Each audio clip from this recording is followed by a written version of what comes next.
Bonjour. Alors dans cette vidéo, on va aborder une méthode qui va te permettre de pouvoir transformer tes pensées, ces pensées limitantes qui t'empêchent d'avancer dans ta vie personnelle et professionnelle. Et on va justement voir une routine qui va te permettre, si tu l'appliques correctement tous les jours, de pouvoir transformer ces pensées négatives en pensées positives et à pouvoir t'épanouir. Et sache que si tu transformes tes pensées, ça aura un impact sur ta vie professionnelle, mais également sur tes relations avec les autres. Donc, c'est vraiment important de travailler sur ça et de mettre en place cette routine-là. Sache qu'en plus, c'est quelque chose qui ne te prendra pas beaucoup de temps. Ça peut être fait le matin ou tout au long de la journée ou le soir. Moi, personnellement, j'aime bien le faire le soir.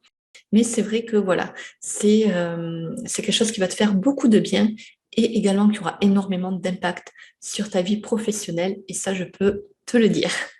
Voilà, donc c'est la routine qu'on appelle Savers. Tu n'as peut-être déjà entendu parler. Et en fait, voilà, tu peux la faire, tu peux prendre 10 minutes, 20 minutes pour faire cette routine, ou tu peux prendre 1 heure. À toi de choisir, à toi de déterminer combien de temps tu veux donner, accorder à chaque étape. Alors, pour commencer, la méthode Savers, elle commence par S. En fait, c'est S de silence. Alors, si en plus tu as une vie trépidante, peut-être que tu es maman, que tu as des enfants, que tu as beaucoup de choses à gérer au travail aussi, voilà, tu es peut-être stressé, tu as peut-être l'impression de ne pas avoir assez voilà, de temps pour tout gérer. Le fait justement de prendre un peu de temps pour toi, de te mettre euh, dans un moment de silence, éventuellement avec une petite musique relaxante, mais vraiment de prendre le temps pour souffler, ça va te faire énormément de bien. Et tu peux aussi faire ça d'ailleurs en marchant, hein, si tu vas aller te promener, si tu habites en campagne, ben c'est idéal, ou à la montagne. Tu vas marcher quelques minutes, tu prends vraiment le temps d'écouter la nature, les oiseaux, etc. Et ça va te faire beaucoup de bien. Puis ce moment de silence, tu peux aussi y ajouter un moment de réflexion sur un sujet, faire de la respiration profonde aussi pendant cette période de silence. Ça peut être aussi le moment de penser aux bonnes choses qui te sont arrivées, aux bonnes choses que quelqu'un peut-être a fait pour toi.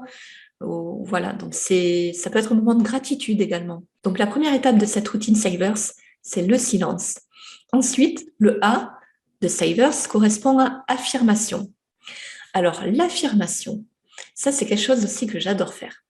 En fait, sache que ton état d'esprit détermine tes actions, tes paroles, ton attitude générale, ton niveau de confiance, ton comportement vis-à-vis des autres, etc. Et forcément, cela influe sur le comportement des autres vis-à-vis de toi. Et donc sur tes résultats au niveau professionnel, mais aussi sur voilà, tes relations. Donc l'état d'esprit est vraiment important. Et si tu veux, si tu sens qu'effectivement il y a quelque chose qui ne va pas, ben, c'est peut-être là que tu dois jouer, faire des affirmations. Donc comment faire cette étape? Tout simplement écrire sur un papier les affirmations que tu veux et ensuite répète-toi-les plusieurs fois par jour. Donc ça peut être qui tu veux être, ce que tu veux accomplir et quelles actions tu dois mettre en place pour justement atteindre ces objectifs. Par exemple, ça peut être je suis pleine d'assurance, je suis pleine de confiance en moi. Ça peut être aussi je veux créer ma propre entreprise. Je dédie 1 heure par jour à me former, à apprendre de nouvelles compétences pour atteindre des objectifs que je me suis fixés et mener à bien mon projet de création d'entreprise. Par exemple, voilà. Donc ça va vraiment booster ta confiance et ton comportement. C'est vraiment très puissant. Ensuite, dans la routine Savers, il y a le V pour visualisation. Alors, on est souvent limité par notre expérience passée, nos résultats, nos échecs, nos déceptions, nos peurs. Et en fait, la visualisation va te permettre finalement d'annuler tout ça et de remplacer, de reprogrammer ton cerveau. Tu vas remplacer cette vision négative de toi ou de ce qui t'est arrivé par une vision positive des choses, qui tu veux être et ce que tu veux accomplir et comment tu vas l'accomplir. Alors c'est très puissant. Donc voilà, à titre d'exemple, sache que voilà, moi je suis une ancienne agoraphobe et claustrophobe. Je ne pouvais plus dans les derniers temps aller voilà, prendre un train, prendre le métro, prendre le tram, prendre l'avion, c'était mort. Voilà, je pouvais plus faire ce genre de choses, ni m'amuser à la fête foraine, parce que même là, j'avais peur d'aller dans les manèges. En fait, ça avait pris vraiment beaucoup d'ampleur. Plein de choses comme ça. j'arrivais plus à vivre normalement et forcément, c'est très limitant. Et le fait de visualiser et de faire les affirmations aussi d'ailleurs, de visualiser voilà, qui je voulais être, voilà, une personne sans toutes ses peurs et comment justement je voulais devenir cette personne. Eh bien écoute, aujourd'hui, je reprends le train, je reprends le métro, je refais des attractions au parc d'attractions. Et là, dans quelques jours, je vais prendre l'avion toute seule en plus. Donc voilà, c'est un gros challenge d'ailleurs. Mais voilà, je vais prendre l'avion et je revis en fait, je voyage, je fais des choses que je ne pouvais plus faire. Et tout ça, bon, il n'y a pas eu que la visualisation et les affirmations, mais ça a fait partie de mon processus de transformation. Donc quand tu fais cette visualisation, prends vraiment le temps de sentir, de ressentir les choses, d'entendre, d'écouter, de voir les choses. En fait, il faut vraiment que tu aies l'impression de vivre l'action, d'être en train de faire ce que tu imagines. Donc fais ça en fermant les yeux, tu te concentres vraiment sur ce que tu es en train de visualiser. Et tu peux faire ça encore une fois avec de la musique relaxante.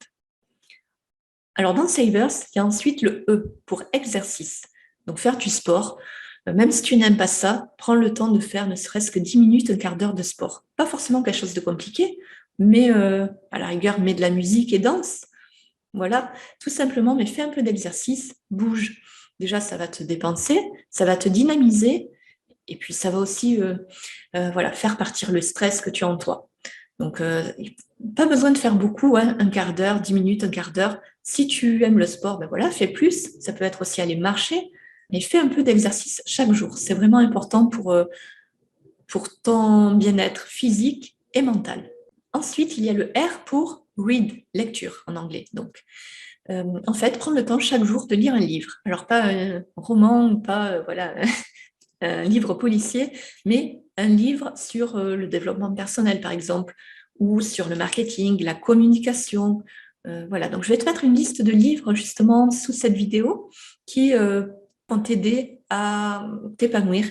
Et tu verras, dans ces livres, il y a vraiment des choses très intéressantes à apprendre, que ça soit pour toi au niveau personnel et professionnel. Donc chaque jour, prends le temps de lire, que ce soit le soir ou le matin, enfin au moment de la journée, prends un quart d'heure pour lire, ne serait-ce que 5 pages. Ça te prendra peut-être 5 minutes, 10 minutes, mais lis un petit peu chaque jour.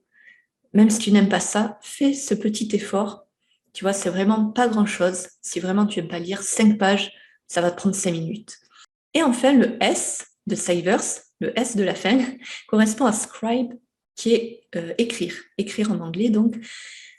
Et ça correspond à quoi? Tout simplement, prends le temps de noter, peut-être en fin de journée, mais les bonnes choses qui te sont arrivées, de quoi est-ce que tu es fier? Qu'est-ce que tu es fier d'avoir accompli? Et on a tous des choses dont on est fier, même si c'est une petite chose. Peut-être tout simplement d'avoir réussi à faire 5 minutes de lecture, peut-être d'avoir réussi à faire 10 minutes de sport, peut-être tout simplement d'avoir appelé ta grand-mère, que ça fait 3 semaines que tu n'as pas appelé et c'était voilà, dans ta tête. Et là, aujourd'hui, tu l'as fait, tu es contente, tu es fière de l'avoir fait. Voilà, des petites choses. Si c'est au niveau professionnel, voilà, tu es peut-être fière d'avoir un nouveau client, peut-être fière d'avoir fait une présentation aujourd'hui de ton opportunité d'affaires, ou peut-être d'avoir avancé sur ton projet d'entreprise. Donc, écris de quoi tu es fière, les 3 choses dont tu es fière. Et également, réfléchis à ce que tu aurais pu faire de mieux et comment tu aurais pu faire de mieux. Donc, ça va te permettre d'évoluer ainsi petit à petit de jour en jour. Et également, quelque chose d'important, surtout si tu es quelqu'un qui est débordé, qui a plein de choses à faire, mais planifie. La veille pour le lendemain, planifie ton programme. C'est-à-dire, note les 2, 3 tâches importantes que tu dois faire, que tu veux faire le lendemain. Et en fait, ça te permettra le lendemain, quand tu vas te mettre devant ton ordinateur ou quand tu vas te mettre à travailler, quand tu vas démarrer ta journée, tu sais déjà dans ta tête ce que tu dois faire. Et en fait, tu iras plus vite, ça sera plus clair dans ton esprit. Et ce petit élément, ça fait une grosse différence sur ta productivité. Donc vraiment, planifie les tâches que tu as à faire la veille pour le lendemain. Mais écoute, je t'encourage à faire cette petite routine. Comme je te disais, ça peut être 2-3 minutes par étape. Si tu as vraiment pas beaucoup de temps, ça peut être 5 minutes chaque étape. Donc, tu vois, ça va pas te prendre non plus 1 heure. Mais si tu as 1 heure et que tu veux vraiment accorder du temps à cette routine, et tu verras tout le bien que ça peut te faire. En tout cas, je t'encourage vraiment à le faire. Et n'hésite pas à me dire sous la vidéo, justement, ce que ça t'a procuré de réaliser cette routine. Qu'est-ce que ça te fait? Qu'est-ce que ça te procure comme bienfait? Écoute, je te dis à bientôt pour une autre vidéo.